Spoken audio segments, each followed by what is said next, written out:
Welcome to 0 to 60. Matt McChesney. I am the owner and operator of 6 Football Academy and 6 Equipment. Played at the University of Colorado from 2004. 6 years in the National Football League on both sides of football. That was his dream to play for Colorado. McChesney grew up in Colorado, always wanted to be a Buffalo, has had a great career. I'm Matt McChesney. This is 0 to 60. That is Coach Prime. We're at the University of Colorado. Brother, thank you so much.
Welcome to 0 to 60. Happy Monday, everybody out there. I'm your host, Matt McChesney. Bailey's on the ones and the twos. We have a big show for you here today, and then we're off for the rest of the week as we get ready to move into the spring. So, big thanks to everybody out there for watches and supporting and everything else. Bailey, let's get rolling.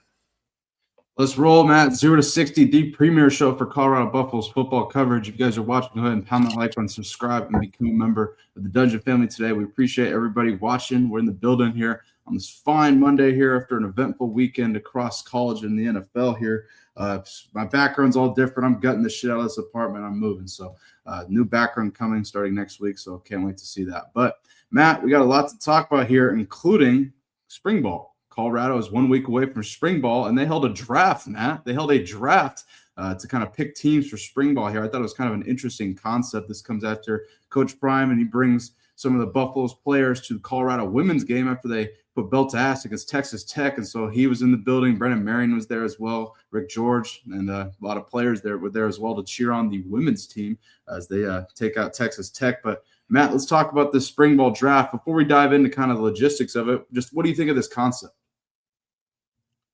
I guess I would anticipate there being a game, right? Yeah, there is a spring game. They just aren't, like Brian Howell mentioned, aren't selling tickets this year, just free admission. Is it a real game though? Like, are they going to have enough? They have enough bodies and enough people that need reps to do a real game. That's for sure. Yeah. So hopefully they split the team in half and play a real game, 4 quarters, and the way it's supposed to be played. I would hope that that's the route they take. What was the order? I mean, who went first? I'm assuming Juju went first, right? No, he didn't go first, Matt. So this is where it gets real interesting here. What? So, Juju Lewis didn't go first? No. So, Matt, take a listen to this. Julian Lewis was not the first pick. It was actually Seaton time at first, the true freshman kid here. Take a listen, man. First person picked in the 2026 spring ball draft, Cameo Sweetwine.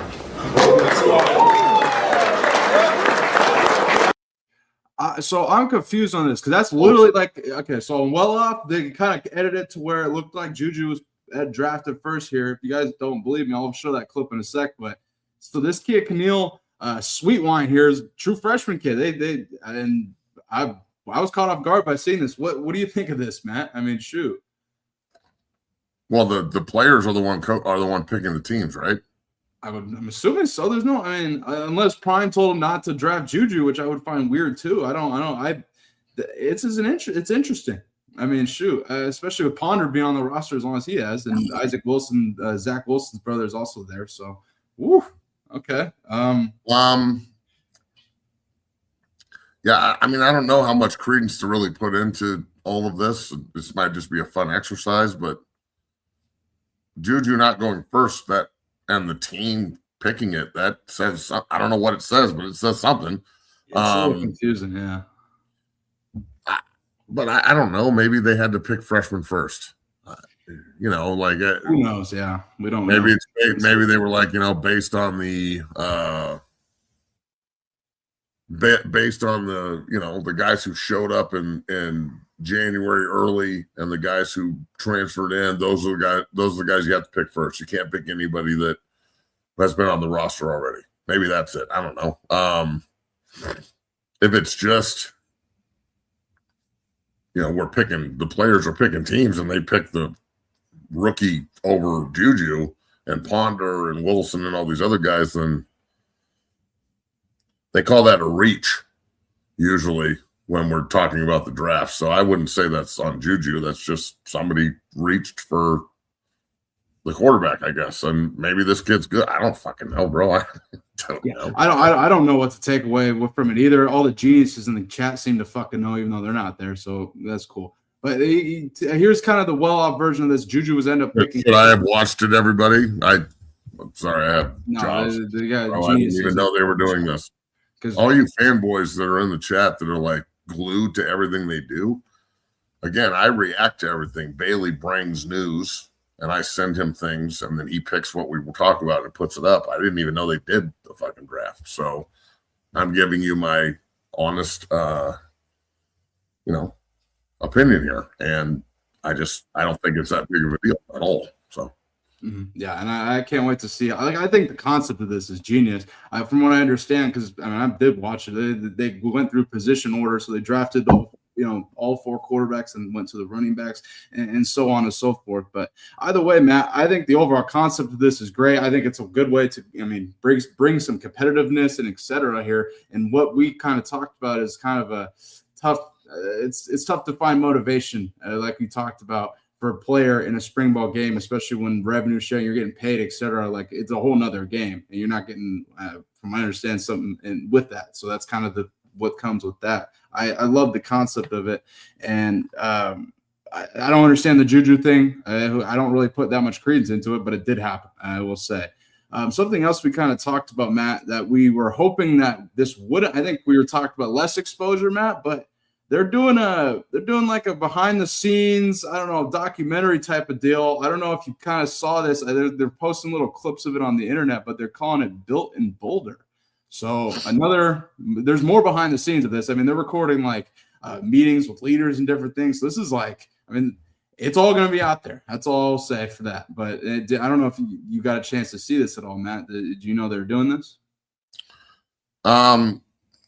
So is it a documentary covering the entire team for the season? I don't know if it's for the season, but they started doing it this offseason. So I'm curious to see if they bring this into the season, because Bucky's still doing well off. And they got his whole team, doing all types of shit. So that makes sense. I guess I need to know if this is if they're recording the off season and putting it out there, or if they're doing a documentary on the season. If they're doing a documentary on the season, look, bro, there's not another place that's more of a reality TV show as a college football program than CU. So this makes sense. Mm-hmm. I was hoping that they wouldn't. Let me clarify. I'm not saying they can't record stuff. They can do whatever they want. They don't, that's not what I'm saying. I'm saying that the new offense and the new personnel and the quarterback play, I'd be a little weary about putting all of that on film in spring ball, even if it's just subtle. Like, even if it's just Shador throwing some guy. Remember last year with the great throw and like people questioning it and all even that, like, I wouldn't even put that out there. So that's all I'm saying. I don't really care about all the other shit. But this doesn't surprise me. Look, this is also Prime and CU aren't going to say no when Netflix and Prime, Video and HBO and all these different places come out of the woodwork to give them money and shine. No one's going to say no to that. So no doubt. I just want them to win on top of it. Like, no offense, but no one wants to see the documentary from last year. Nobody. It's true. I'm sure there's video and documentary out there like there were of the first 2 seasons. I don't know. I didn't watch it, but I'm wondering if this is they're building the team through the portal, like it started in January and it goes till July, or if this is a year-long journey on how they were built in Boulder. So we'll see. Yeah, I'll have to take a listen to it more, but more behind the scenes from Colorado's official media team, as the fucking geniuses in the chat keep saying. I literally said that at the beginning, but yeah, go ahead and check that out here. More behind the scenes of Colorado, Matt. But spring ball is 7 days away, and we will be here to cover it. And Matt, one other thing I wanted to touch on here, go into some college football news, and I can't wait to get your take on this. This is somebody who's been on this show before, David Pollock. David Pollock kind of talked about offensive line play in college, and he said it's as soft as he's ever seen in college football. Matt, take a listen to this. Epidemic. I don't see even those big guys that are enormous on that offensive line. I don't see them moving people, Greg. Yeah. The offensive line play is as soft as I've seen in college football. Like, I don't say that just as a defensive guy that doesn't like offensive linemen because I was a defensive lineman. I'm just saying, like, you got so many guys that you look at their numbers and you're like 6'7", 340. Seaton from Colorado, who's going to LSU. I think the dude's a freak athlete. I think he's a first-round pick. I think he's an elite pass protector.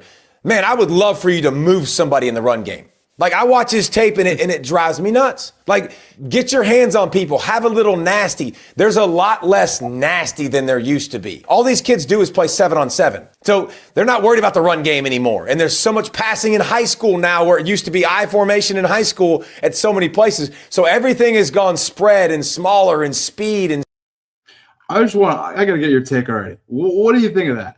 It's true or false? He's right. He's right? He's right.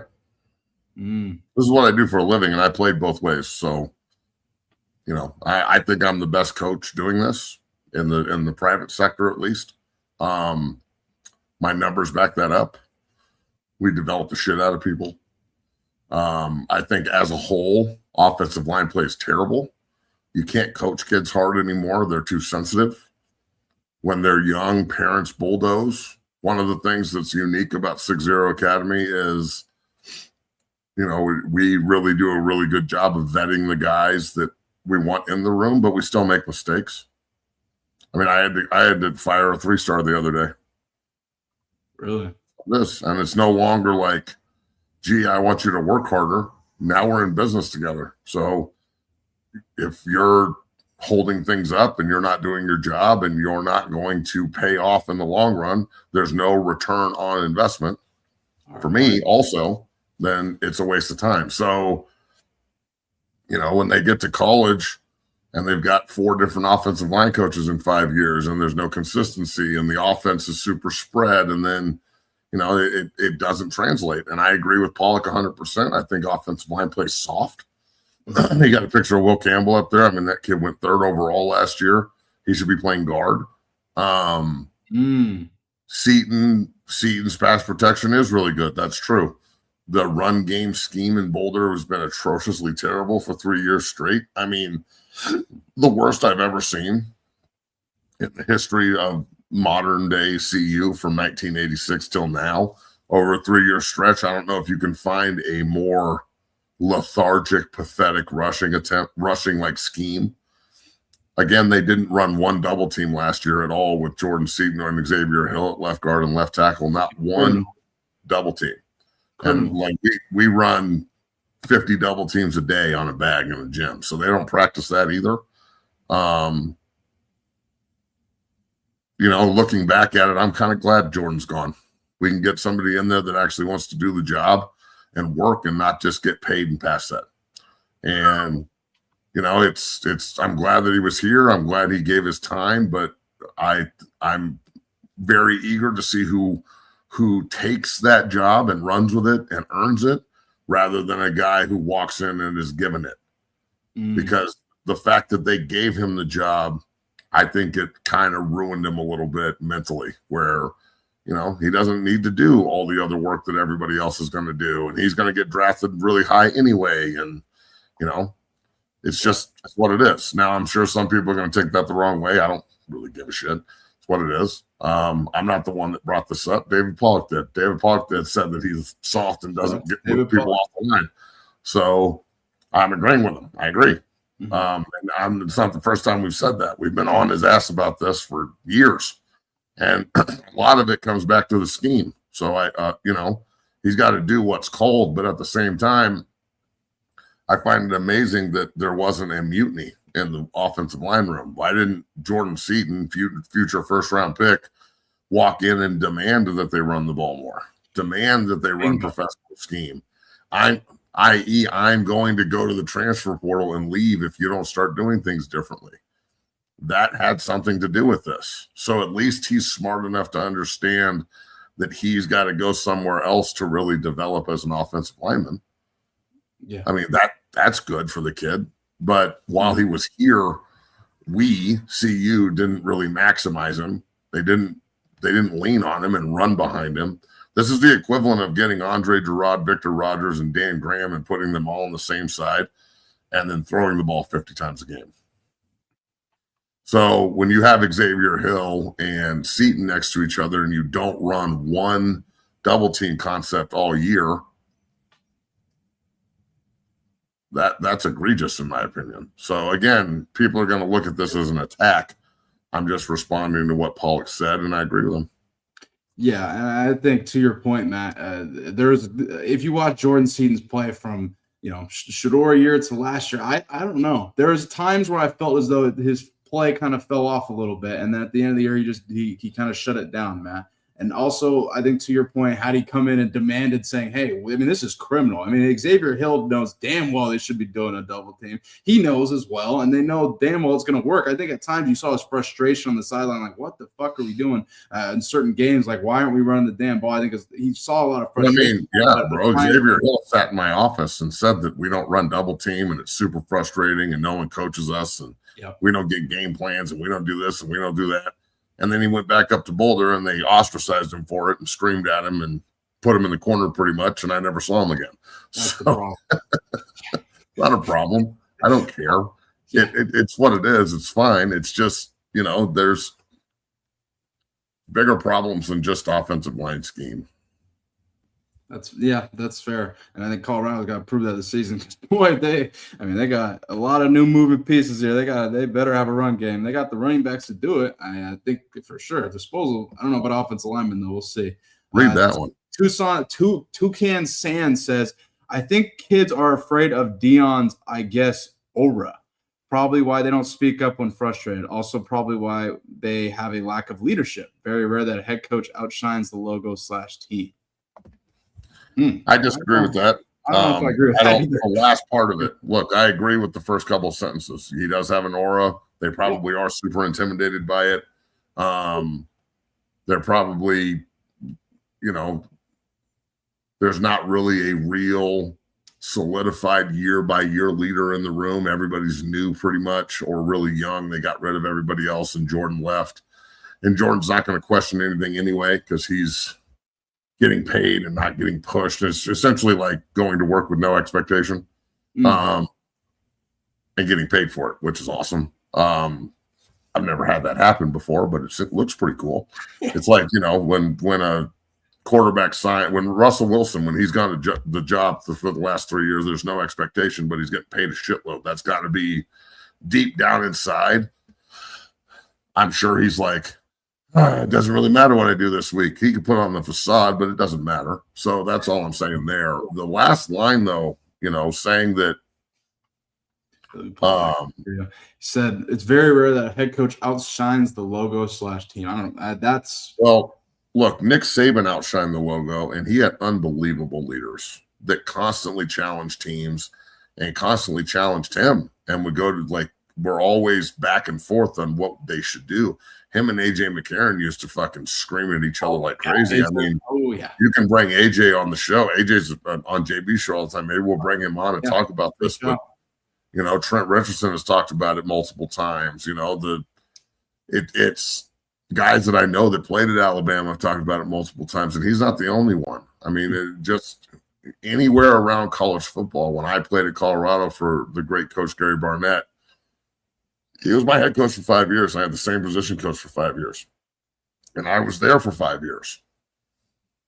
I played. I medical redshirted one of the seasons, but I pretty much played and started on every game the entire time I was there.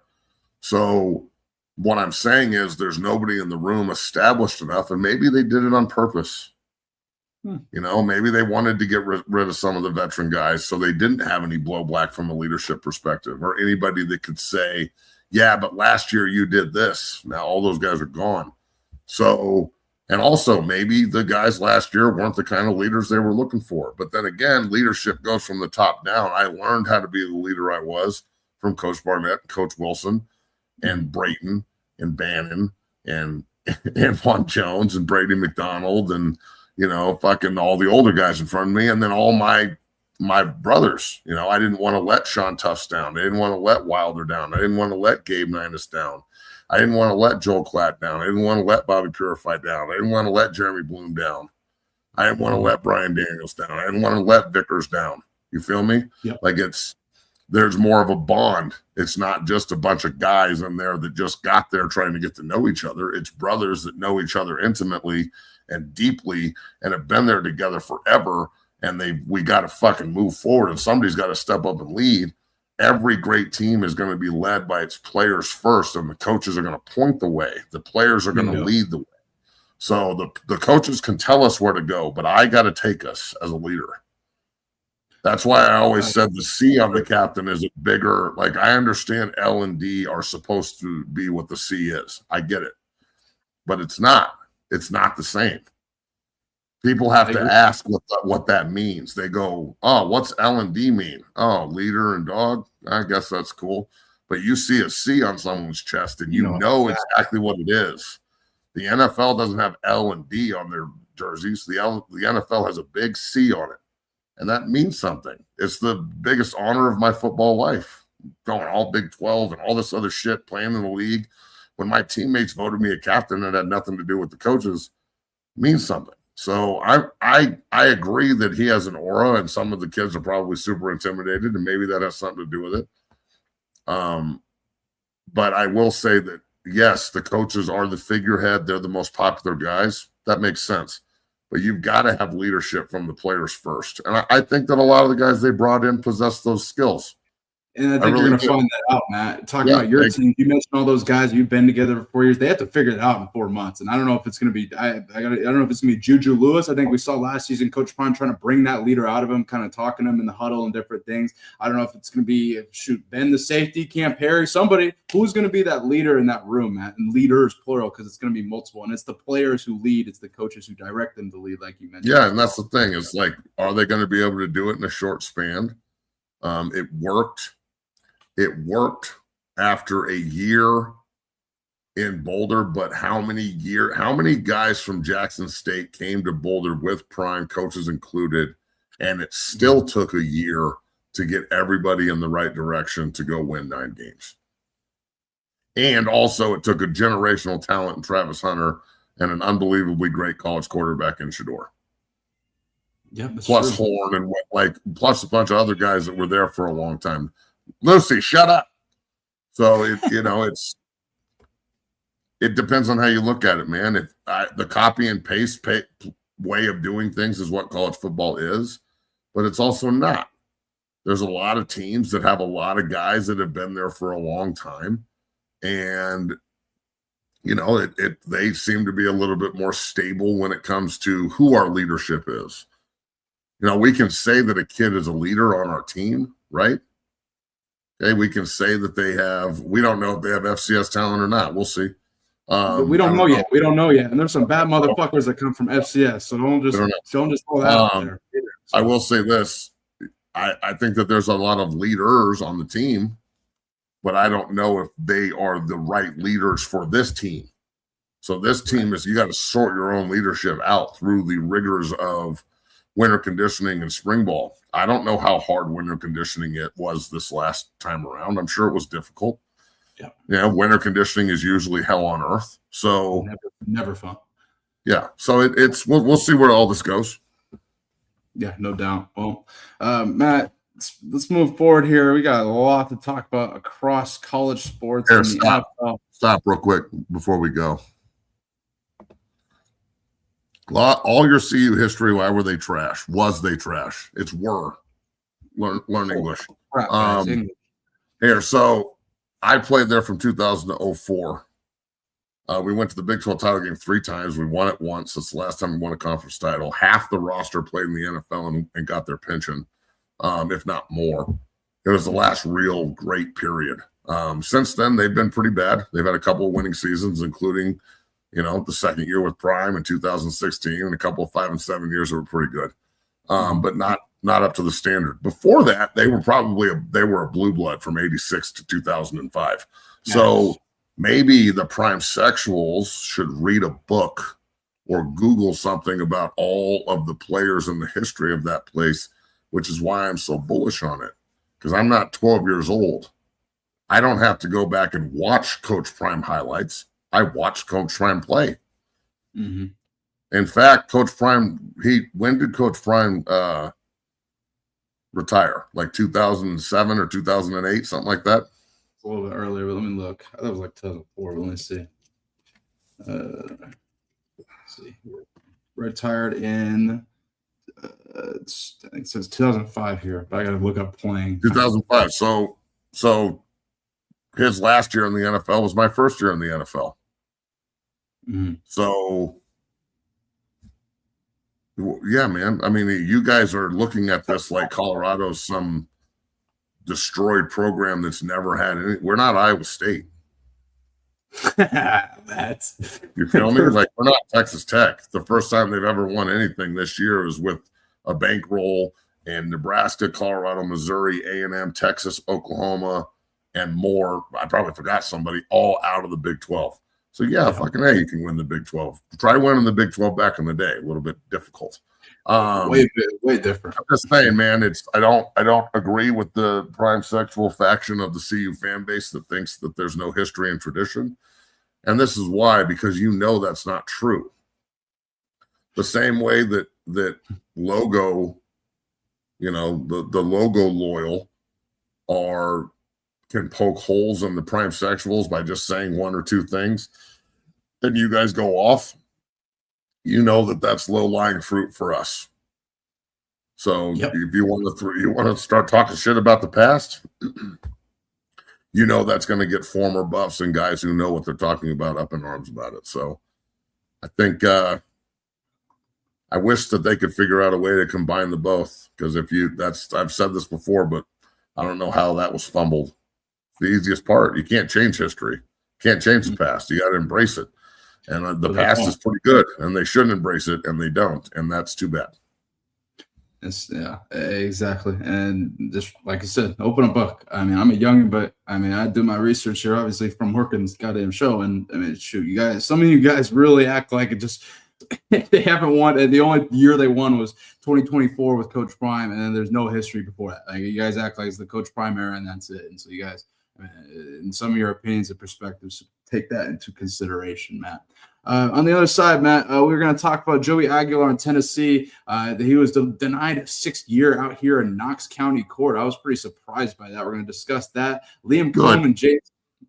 Yeah, I agree. Liam Cohen and James Gladstone have some interesting methodology when it comes to the scouting combine and top 30 visits here. We're also going to discuss ESPN replacing Sunday Night Baseball with the WNBA. I can't wait to get Matt's reaction to that, as well as the hockey game. USA taking out Canada, getting the gold medal, 3rd time ever. So that's pretty cool, and so much more. So if you're watching, go ahead and pound that like button, subscribe, and become a member of the Dungeon family today. We appreciate all the support, and we got a lot of stuff cracking here as we get revamped for spring ball. Colorado spring ball is 7 days away, and they obviously had a draft to pick teams here. I think a great idea to keep it competitive. We will see you guys in 2 minutes. Pound that like button. Peace.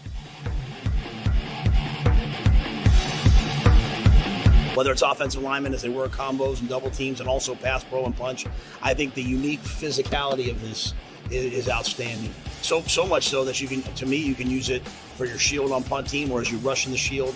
There's so many different ways that we're using it. We get better a little bit every single day, and I just wanted to say thank you because I hadn't ever thought of this, and when I saw it, it made total sense, and we're doing a great job with it. So thank you, man. Go Big Red.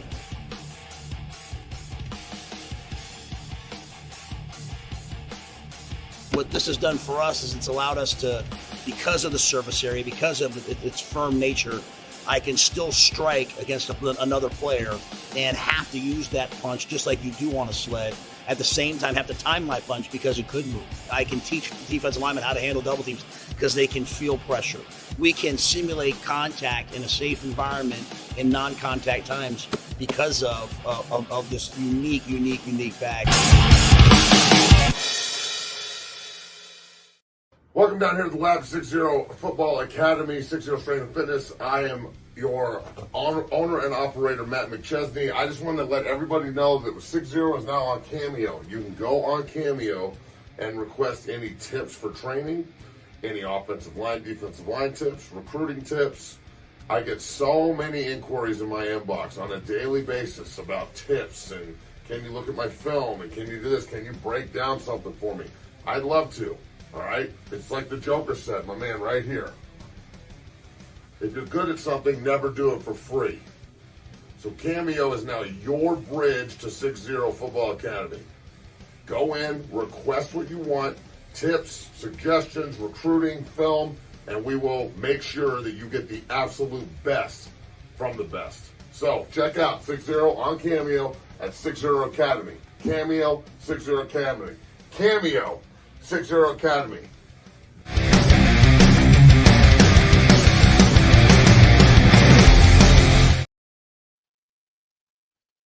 We're back. Go ahead and pound the like button, subscribe, become a member here. We're going to have some new graphics, new videos, new everything here, new commercials as well. So if you'd like to sponsor 0 to 60, reach out, DM Matt and McChesney or I, but we got a lot of stuff cracking here, so stay tuned for that. Matt, let's talk about college. Let's talk some more college here before we dive into the NFL. So Joey Aguilar, he was seeking a request for a preliminary injunction. He wanted a 6th season here. He's out here in Knox County trying to do that. They've had some success against the NCAA last few seasons and several different issues. However, he was denied in court Friday. So Tennessee has got some other quarterback options. I believe McIntyre and some other quarterbacks, and Ryan Staub, actually, former Colorado quarterbacks on the roster there as well. But what was your reaction to seeing this? I'm assuming you agree with this decision. Yeah, I mean, it's over.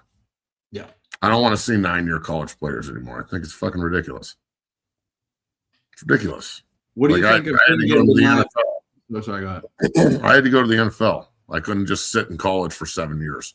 I wish I could have played college 6 and 7 years. Be a 23-year-old, 6-year senior going against those. Holy God in heaven, you should be fucking murdering everyone. The problem is I don't really see a lot of these really older players, except for quarterbacks, kicking ass. You know why that is? Because they would have been doing it already. So the problem with all the really old guys that are 5, 6, 7-year players, like Aiden Ikiakayana this year from Cal, the big nose tackle. He didn't get his eligibility extended, and he was like, fuck it, I'm going to the league anyway. That's the mindset you want. He played 5 years of college football, and now he's ready to go to the league. You know what I'm saying? And I think even if he would have gotten his waiver, he still would have gone because he was ready to get out of college football. He wants to go earn it. So that's the mindset you should be looking for. I understand wanting, if you're not good enough to play in the NFL like this kid isn't, then you're probably want to stay in college as long as possible. But if your goal is to get to the league and go earn it and play at that level, then it's not the worst thing you can possibly do is stay in college for 6 or 7 years. That's not what they're looking for at the pro level. That guy has a ton of miles on his body, a ton of fucking hits, a ton of injuries, like that guy's not going to play in the NFL. And if he does, it will be for a very short period of time. Usually the NFL is filled with guys who either leave early or play 4 or 5 years and get drafted correctly, not the guys who are 8 years deep at 5 different fucking teams. That just happens to what the transfer portal and the extension of eligibility has done is, number one, it happened, that happened during the woke era of humanity. So it immediately took all the expectations and rules and, everything you've got to do to get to that level that you usually had to earn. Now they're just giving. So that's number one. Number two, it shined a huge fucking magnifying glass on just how fucked up and complacent and soft some of these players are. Because the guy who wants to stick around and not, like, if you're 24 years old and in your brain you go, you know, I can make $300,000 by transferring to this school, by transferring to Cal or something, or Stanford or wherever the fuck. And I played at 4 different places, but they extended my eligibility another year, and I'm going to be a 26-year-old graduate, and I'm going to have 500 grand in the bank. 26, yeah. But bro, like, I wouldn't want that kid on my college team. Why don't you want to go to the league? Either number one, you're not good enough to go to the league, which I don't want on my college team, or number two, you don't want to go to the league, which I don't want on my college team, and number three, you know, you're trying to finagle the system to just get paid. That's exactly what we don't want on any team. So it's fucking, this whole situation is so insane to me. It's a case-by-case basis. I guess with quarterbacks, you want to try and get as many snaps as possible. This kid's fucking road is crazy. He went from being unrecruited to San Francisco Community College or some shit to somewhere else to fucking Tennessee and played pretty well, but not good enough to go to the league, obviously, or he wouldn't be doing this. So, well, I think he'll participate in the scouting combine this week, from what I understand. I read something last week that while he's waiting for this, that he was only going to do certain drills and different things. But I think now that this is done, he's going to the league. Same with Diego Pavia, et cetera. But I have a question for you. You know better than anybody in this business. Like, do you fault the rules? Do you fault the coaches that are taking these kids that are 6th year, like going into their 6th year, that are 25 years old? Where do you put the blame the most? Or do you put it on the kid itself? The rules are obviously the first thing to point the finger at. But after you do that, it's a choice.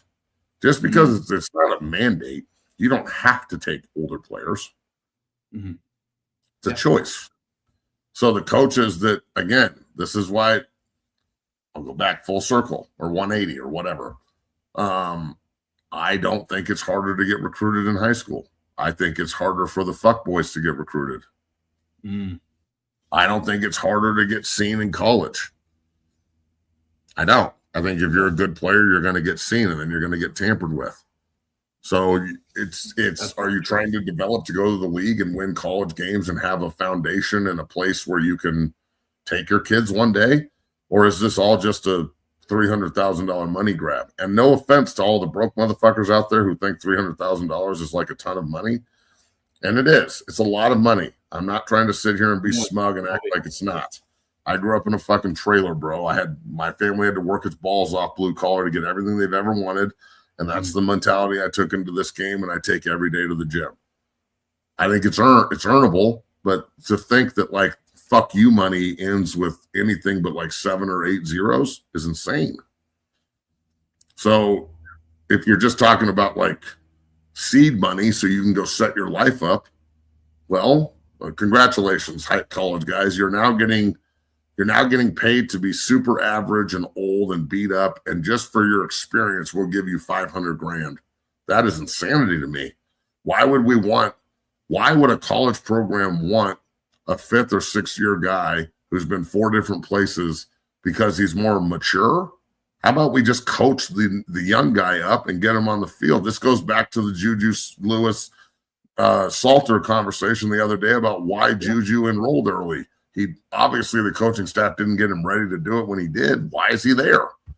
He should still be in high school getting ready and taking real reps instead of fucking standing there and, you know, the coaching staff trying to protect him. Protect him from what? He's a football player. You can't protect football players. You got to serve them up. So I want to read this to you. And shout out to Josh Bailey. He's good friend. He's on a loyal viewer, JB show. And he played college football as well. Here's what he had to say. But Matt, you and I both know about playing D1 ball. Our head coach's jobs are based on wins and losses. And if these older cats give them a better advantage to win, they'll take them. Do they? Do they really? Yeah, that's the thing. There's some truth to that, but I'm like, does every old cat do that though? He definitely didn't do that for Colorado. The enigma is Indiana, right? The enigma is Indiana.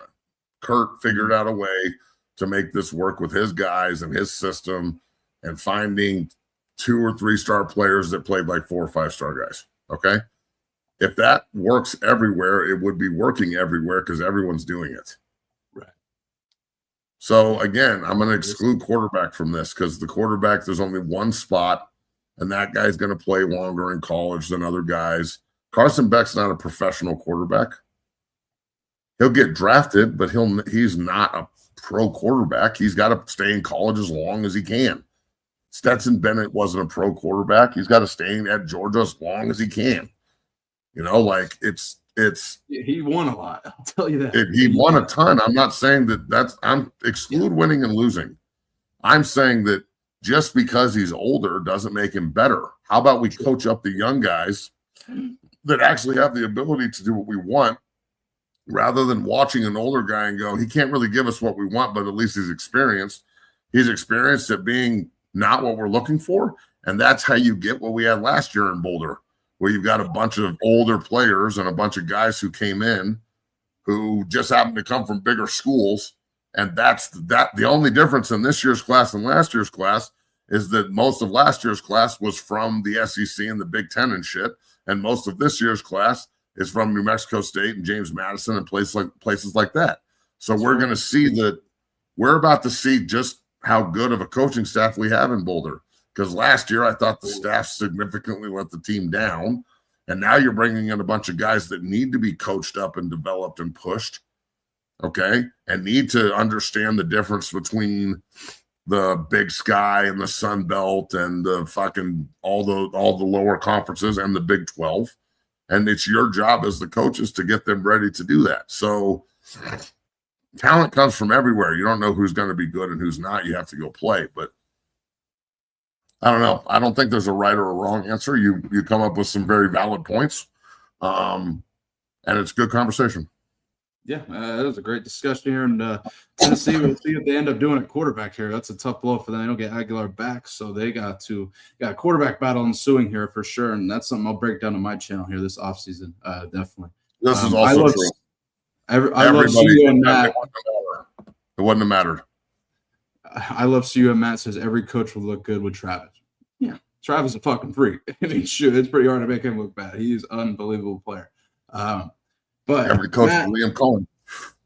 Yeah, let's talk about Liam Cohen. Exactly. Perfect. Oh, look at that. Holy shit. It's almost we didn't even plan this. Look at that. Look at that. Unbelievable. Matt, so Liam Cohen and James Gladstone, obviously Jaguars head coach and general manager. Gladstone's like 35 or something. They're going to skip the scouting combine. They'll have some other Jaguar staff in attendance, but the head coach and general manager will not be there. Also with this, they are not going to do any in-person, quote-unquote, top 30 visits with prospective players to avoid bias, whatever that means. They just probably don't like short visits, I would guess.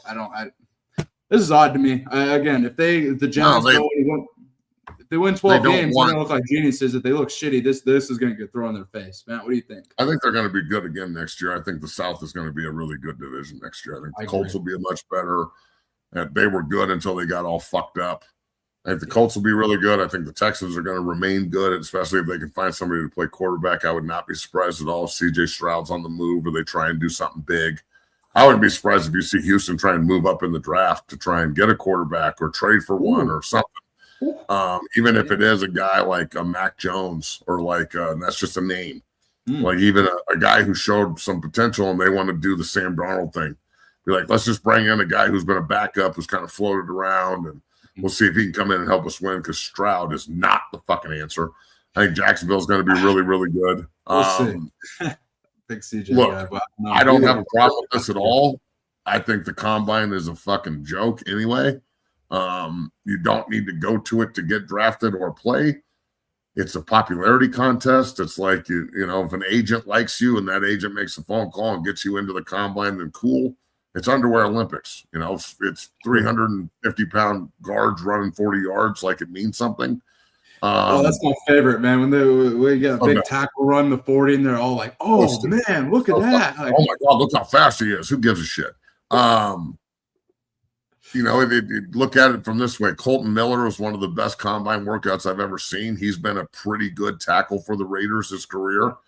Orlando Brown Jr. was the worst workout I've ever seen with my own eyes because I was there with Sam Jones because that's the year he got drafted. And he's a like multiple time All-Pro with a $100 million contract. And his daddy just happened to be Zeus. So maybe, just maybe, because his body looks bad, he can still play. Just saying. I don't have a problem with this at all. I think the combine's a fucking joke. Save the fucking time and money. Do the scouting from your computer at home. Watch it. You don't need to be there to watch somebody run a 40. It's on NFL Network. You're going to get all the film. And then the other thing, the no visits, I dig that too. I like that. I don't want bias in my coaching staff. But this kid was really nice. He was such a gentleman on his visit. Well, he's nice or he's a gentleman. None of that means shit. Off the field, we can act like it's just like the guys with high GPAs on the college team. You're here for a reason, and it's not to play. You're here to get the team GPA up, homie. Don't act like you're here for a different reason. The NFL, we don't have high GPA guys. You can either play or you can't. I want you to be a gentleman off the field, but I do not want you on the team because you're nice. That should not be the main reason. So I don't have a problem with this at all. I think there's a lot of coaches that go, they've got like a Sean Payton type coach or an Sean Payton assistant where Sean's super old school. And I dig it. That's the kind of coach I'd want to play for. Right. Not necessarily the kind of coach I want to coach for. Because he's going to look at him and go, if the combine's fucking 7 days, we're going to be there for 9. We're flying in a day early. We're leaving a day late. And get your fucking mind right. We're going to watch every rep and every fucking L drill and every 5-10-5. You're going to evaluate the first guy like the last guy. But you know what that does find you? Guys like Quinn Miners. So it's, there's good parts to this and there's bad parts to this on both sides. And it's all opinion based. So, I don't have a problem with what Liam's doing. I'll tell you this, if it doesn't work and they struggle and they have a bad year or their draft class is somehow shitty, they're going to go right back to this. I know, this is going to throw right back in their face, man. Right fucking back. So I was like, Gladstone, you better be right. Liam Cohen, you better be right. I mean, look, they have a lot of pieces coming back, and then they got to throw Travis Hunter in the mix. So, I think they have a lot of weapons for Trevor Lawrence and that offense. And, I think they're saying Travis is playing, full-time? Read this. Grinda Gang TV, whatever that means, says, this dummy said he's glad Jordan is gone. He wants a person to do the job like Seaton wasn't doing his job, this fucking idiot. He wasn't doing his job. And he didn't want to be here. You watch his Jordan's tape. Okay. Yeah, anyway. Yeah. And then he leveraged the university and the film that they built him to stay to go somewhere else. And he used Colorado and Coach Prime to get more money. And you can't see that. You actually think that Coach Prime still thinks Jordan Seaton is his best friend and is if you're a dog, come to see you. No, Jordan Seaton's a cat. He showed everybody he is. It's exactly what he talked about on that press conference. Yep. And I'm not mad at him for chasing the bag. Do your thing. I think that the scheme in Boulder was awful to fit the player. That's true. Sure. But to act like I'm attacking him, no one told him to leave. I would have loved Jordan to stay. I didn't think there was a shot in hell that Jordan was going to leave. And Prime may love Seaton as a dude, but I guarantee you he's hurt about what just happened to him. Prime remembers everything. You say something wrong and it's spiteful. So I can only imagine if you do him dirty like this. So that's all I'm saying. I think we'd be better with Jordan Seaton if he's a motivated Jordan Seaton and he's working his ass off and he's getting coached correctly and they're actually going to run the ball behind him. Yeah, I'd love to have Jordan Seaton. But it's like having a fucking unbelievable running back, but only giving them the ball 5 times a game. If you don't run the ball behind him and you don't maximize your asset at left tackle and he's just another guy out there, and I'm not the only one saying that. Again, go send David Pollock the same energy you just sent me. I'm not saying I don't like Jordan Seaton. I'm saying I don't like the way they used him, and there's a reason he left. And if you're going to leave later, kick rocks. I'm glad he's gone. At least we got I'd rather him leave now than leave in the week 5 when they're struggling and he just shuts it down again like he did this year with his hamstring. So you miss me with all this fucking I said something bad about your digital boyfriend that you love, and all of a sudden you need to freak out on me. So I'm just reacting to what David Pollock said. I didn't even know Pollock was going to bring up Seaton in the clip. So let's just move on. It's all good. I wish Seaton nothing but the best at LSU. I hope he's got a coach that can push him, but I hope he allows his coach to coach him. Well said. I totally agree there. Best of luck to Seaton. Let's move forward and news across sports here, Matt. This is something that popped up last week that I'm curious on your take on. I don't even know if you have a take on it, but we'll talk about it anyway. Let's see here. So, Matt, ESPN's launching Women's Sports Sundays. They're replacing Sunday Night Baseball, which has been a staple, with the WNBA and women's sports. Matt, I don't know if you have a take on this. I know the Colorado Rockies are not the best baseball team, but do you have any reaction to this at all? They're replacing Sunday Night Baseball with Women's Sports Sundays. I don't give a shit. Both of them are irrelevant to me. Figured. I don't watch baseball. Like, I watched maybe 2 of the World Series games just because they're cool. But I don't watch women's basketball because I don't want to fall asleep immediately. And I don't watch baseball during the regular season hardly ever unless I'm going to a game or something. So yeah, I don't give a shit. But also this isn't surprising. I mean, this is the ESPN's. When you're ran by Disney, you're going to do Disney shit. Yeah, that is Disney shit. All right, you guys got to quit bringing up, bro. If you want to go watch fucking T-Cal, quit asking about this motherfucker in the chat. All right, God damn, like, we ain't addressing people who spam or getting fucked in this chat because it's fucking retarded. But he said something they don't like, and somehow that's falling back on me. Exactly. And I'm like, so look, I've met T-Cal, never. I've never met Bailey face to face either, or JB. We just do shows, man. So I'll be up in Boulder. He does a really good job on his show. There's a lot of people that hate him. He's not right about everything. Neither am I. Mm-hmm. It's all good. I mean, obviously, it gets all of you really riled up, which I'm just starting to realize, like, after doing this for so long, that there's just some of these people are just fucking nuts, bro. So it's okay. You're never going to change a crazy person's mind. Yeah, shout out to T-Cal. I mean, he does a good show. Obviously, don't agree with everything he says, but he's a Seattle kid like me too. So he went to Seattle Prep, good kid, and I enjoy his show as well. But I mean, shit, we don't have to. We're all gonna say some shit that you guys don't like. We don't have to all address every single comment. I appreciate this, at John Dowd. Yeah, I was a defensive lineman at CU my whole career, and I was a D lineman my first 2 years, and then I got moved to guard and played in the NFL in NFL games on both sides of the ball, which is pretty tough. So, yeah, I know Jordan's a better player than me at tackle, but I didn't play tackle. And all this other shit you're throwing at me, it's fine. You guys probably didn't even know that I played defense. It's fine. It's all good, man. Appreciate you, John Dowd. Thanks for watching. Matt, you are a unicorn, to say the least. We kind of talked about that in this clip with Coach Gary Barnett. Practiced both ways in the NFL for about 3 years. I never played both ways in a game. I was dressed, and then I'd be like a reserve defensive lineman. I take a lot of pride in that, but I never played 129 out of 131 snaps before. That's insane. Is that sustainable, Coach? Matt, you weren't a unicorn. Unicorn. Thank you, Coach. You were Matt. You are a unicorn, but not like he is. I'll try to show that. Go show Matt a little love, Coach Barnett and stuff like that. This one's going to piss him off. Nothing like telling a liberal they're a liberal. Thank you, TJ. Yeah. But let me ask that question real quick, too, because I'm an independent. Like, I have very conservative views, but I'm right in the middle. Man, likewise. Why, when I say you're on the left and you're liberal, when you're on the left and liberal, doesn't make you so angry? You don't need to answer that question right now. I just don't get it. I don't get it.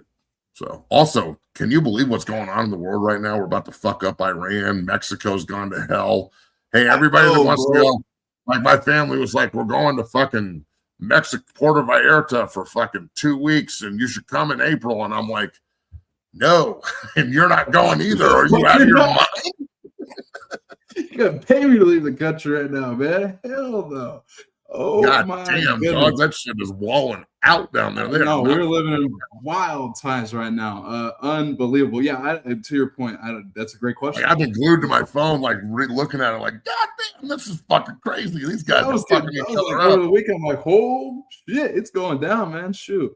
And yeah, you mentioned like we've never met. I'll be up in Boulder for some games. Colorado plays ASU in Tempe, so yeah, I'm sure you'll be down there at that, and I'll be at that, obviously. So a lot of stuff coming up here. When are you moving to Arizona? Next week? 4 days. 4 days. Yeah, we'll be down there for the Under Armour All-American camp on the 8th. Yeah, that'll be fun. So maybe we'll come down Yeah. on Friday and do like a live show with Nick. Ooh, and let's then do it. or do it on Saturday morning or something, because the camp's Sunday and we leave Sunday night. So, like, Yeah, we're going back to that. We're taking a bunch of Dungeon family out to it. Nick got invited, so I'm excited about that. That should be cool. Sweet, yeah. We'll talk. Let's up and do that, man. That'll be sweet, man. And yeah, folks, be on the lookout for that. That's gonna be pretty exciting. Oh, and also, big fucking happy birthday to my boy JB. Yeah, happy birthday, Coach. Man, I haven't said that publicly. Shout out to Coach. Happy 50th, you old fuck. Looks like the party looked like a hell of a time. Obviously didn't go either. I literally driving out there in 4 days, so I'll be out in his house a ton. But happy 50th, Coach. We appreciate you. We love you. You're the man, and appreciate all you've done, and especially my career. That was my first, introduction in this space. So he's given me every opportunity, including work with you, Sean Salisbury, and some other people. So give him all the credit for that, obviously. Matt, I don't know if you watch hockey at all, but the USA, they ended up figuring it out, getting out of it, getting the gold against Canada, USA.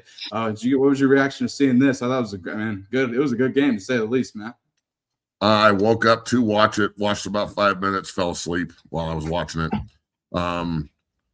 Nice. But it's awesome. Good for the U.S. It hurt Canada. I think it hurt Canada more than it, I think people in the United States are excited about it and shit. Even casual non-hockey fans, they're excited. Yeah. But it hurt Canada more than it, hyped the United States.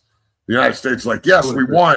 And a day later, they're like, tell me about the combine. In Canada, they're like, fuck, we lost. And it's because of 3-on-3 and they're not as good as us, and they're up there fucking, crying into their French fries covered in fucking mayonnaise. So, I'm glad the United States won. I'm not a huge hockey fan, but it did look super competitive, and there were a ton of Colorado Avalanche on the ice going against each other. And I'll tell you this: the Four Nations face off and the Olympics and shit are definitely good for the game. So, yeah, then not that I agree with. And I think that's a good point, man. I think Canada definitely is going to take this loss a lot harder. I think folks have already moved on. 2 days later, but Matt, the final thing we got to address before we get out of here, and this one's kind of unfortunate and sad in the NFL here. Rondale Moore was found passed away in his house in Indiana. Self-inflicted gunshot wound, really unfortunate. Only 25 years old. I remember him at Purdue. That's 2 years older than me. I remember him at Purdue, a great player, Cardinals and several different teams like the Falcons, Vikings, but suffered a plethora of season-ending injuries, which is really unfortunate. And then obviously this situation here, it's really sad to see over the weekend. What do you got to say? Obviously self-inflicted and probably a lot of mental health, problems, but a lot of it too is this is a pressure-packed business. I'm not sitting here advocating for the young man saying he made the right decision. He didn't make the right decision. This is never the right decision. But after you get away from that part, this is a tragedy that will affect his family for the rest of his life and all of his friends and everybody else and the NFL, another guy taking his own life. There's a lot of pressure in this game when you don't live up to your own expectations, when you look at yourself like you failed, which he didn't. The second-round draft pick, one of Purdue's greatest players ever. I'm sure that he had a ton of pressure on him, both financially and personally and family-wise, being, 26 years old? 25. He was 25. 25. So he's in the middle of his NFL career, seeing if he's going to extend it or if he's too beat up to keep playing. I'm sure he's dealing with a ton of physical pain, but I can deal with the physical pain. It's the emotional pain that comes with you're not under the lights anymore. You're not playing anymore. Everybody talks to you about the past. Your self-value's out the door. Everybody looks at you because you made a lot of money. And that's where they, unfortunately, this is kind of how it works with a lot of NFL players. They get into the league or whatever, and they get married and start a family, and then the career ends abruptly because you're done before 30, the majority of guys. And all of a sudden, the people that you thought had your back start looking at you differently and treating you differently. And all of a sudden, the pain you were in becomes a problem. So that's my biggest problem with this is I know he had a ton of physical physically debilitating, career-ending, or season-ending injuries that were probably going to be career-ending. And I can sit here and relate to that. I signed 9 injury waivers my last contract just to get a job. That's how much I wanted to play. So the emotional fatigue, being in pain all the time, levies on an individual, even tough ones, is unbelievably demoralizing, 150,000 times more than the physical pain. I can throw an ice pack on and take some Advil and go get some stim and ice and like try and rehab my shoulder when it hurts and my back and shit. The fact that I know it's going to hurt again in 3 hours, or I know it's going to hurt again tomorrow the same way, or it's going to be used against me. Yeah. Either because when he was in the NFL and at Purdue, he could walk into the training room and get treated like a fucking football god. If he needed a shot, a Toradol, he got a shot of Toradol. If he needed a massage, they got him a massage. If he needed to see a doctor, they drove him to the doctor's office. There's no waiting room, no nothing. He gets into the real world, and it's like, later. And now all of a sudden, the people that were like, hey, babe, do you need an ice pack? Do you need help? Do you need this? Do you need that? How can we get you to the doctor? Now that support, and I don't know if this happened with him, but it happened with me. That support all of a sudden gets turned to, you're always in pain. Your emotions change because of it. It's now being held against you rather than something that it happened to you you're trying to deal with. I guarantee you that happened to this dude. Guaranteed. I'm sure that, if we would have taken him to the ocean and thrown him in the water, he would have fought to stay alive. So that tells me you don't really want to go down this road. Now, I don't know that for sure, but I would assume most people would. This is a tragedy. It's another young man that didn't need to go down this road that did. Yes, probably CTE and head trauma, but more just the perceived failure and then all the emotional baggage that everyone throws on you when you're already emotionally taxed. You don't know what you're going to do. You can never make that kind of money again. You're never going to be that guy again. And you're 25. I retired at 30. Shit is hard.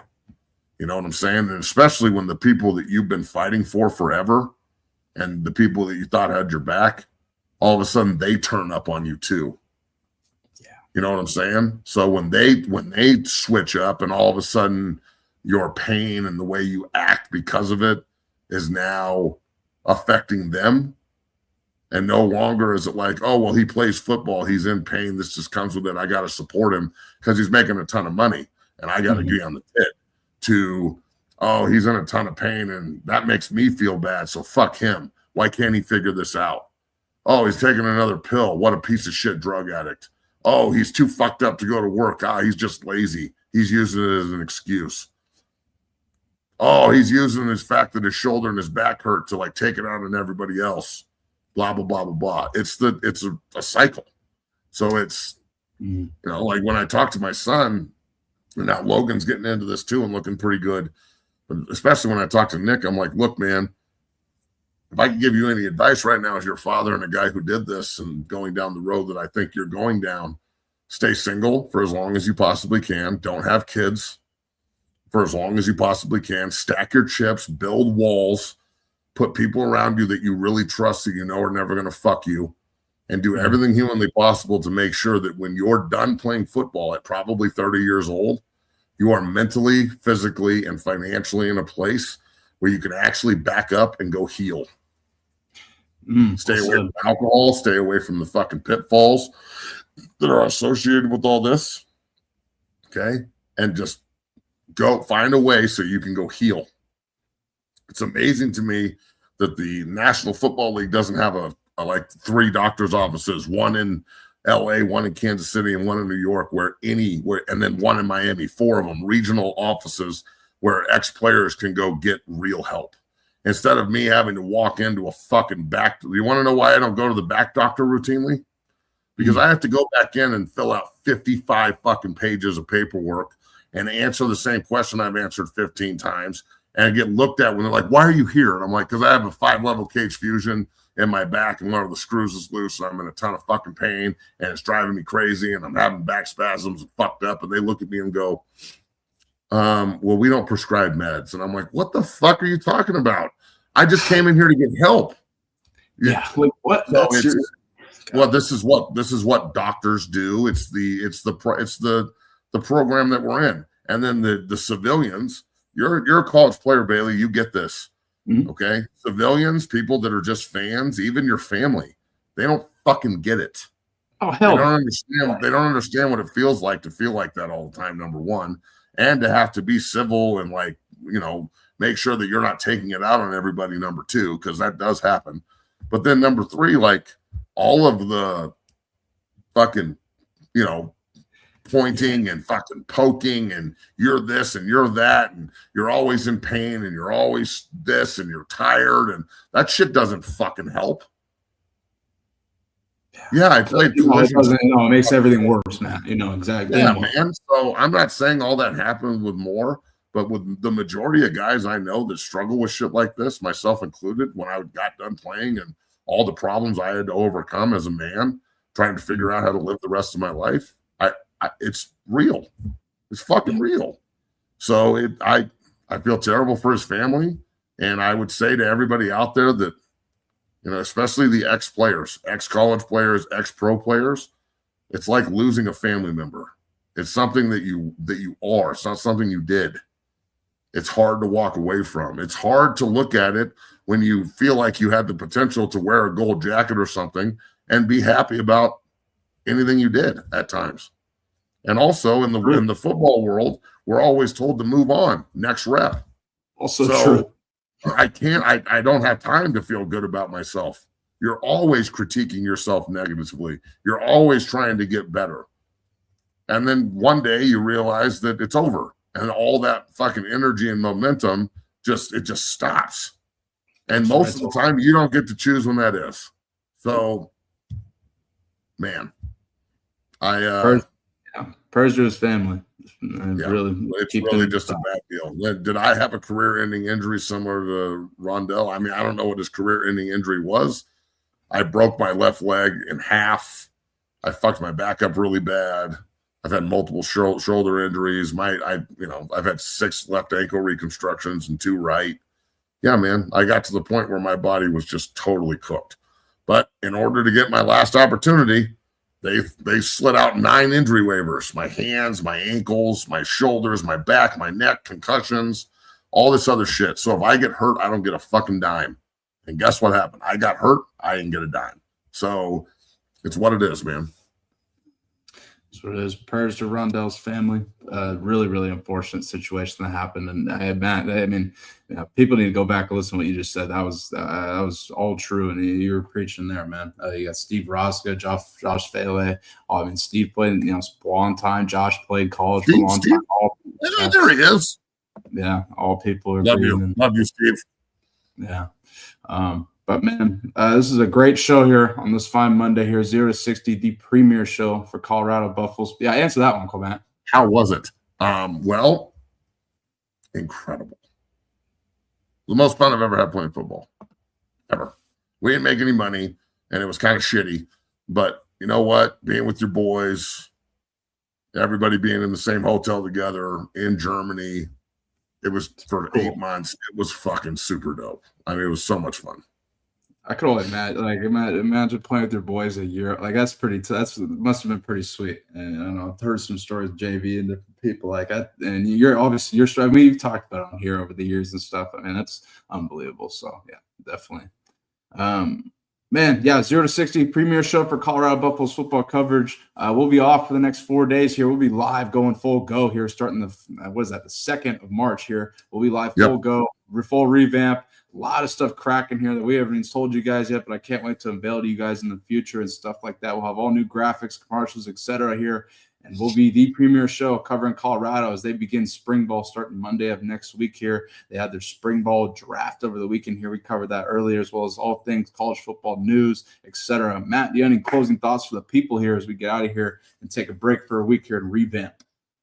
No, enjoy the rest of your week, folks. We'll be back next Monday with some new shit going on, and we'll inform you on the future here when I know all of it's locked down and good. So have a good day.